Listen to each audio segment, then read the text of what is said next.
One of the important things to think about in my own mind and my own perspective when we're talking about truth, and of course, as you bring in absolute truth, and this is the ongoing need we have to learn and study.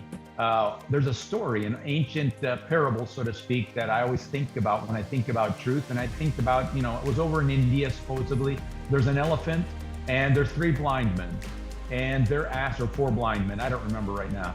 But anyway, they're asked to describe what it is that's before them. And one walks over and grabs the snout of the elephant and feels it. And he says, well, it's like this very fat rope. Another guy walks over to the side of the elephant and he's touching the side of the elephant. It's like, no, it's like a wall. It's like a firm wall that's unmovable. And another guy walks over and grabs the tail of the elephant. And he's like, no, it's actually a very thin rope, very small and very short. And so, each one of them were encountering truth, but each one of them only had a piece of the truth. And that's where we want to go if we're going to find absolute truth.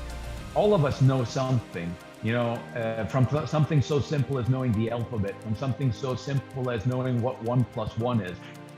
Those are the small truths. They're the building blocks, you might say. But eventually we want to keep discovering until we find out what the whole elephant is. Because when we finally find out what the whole elephant is, now we've got a more complete picture. And that's pretty important in the gospel of Jesus Christ, because we have a lot of building blocks that we learn in the beginning. And sometimes if we allow ourselves to be sucked in by pride or arrogance, we'll say, well, I know something, therefore I know everything. And that's not true. The guy that grabbed the elephant's tail knew something, but he didn't know everything.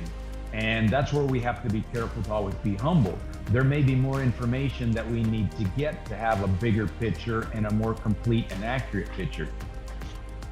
Right. So that's why communication and talking with other people about truth is so essential in all this.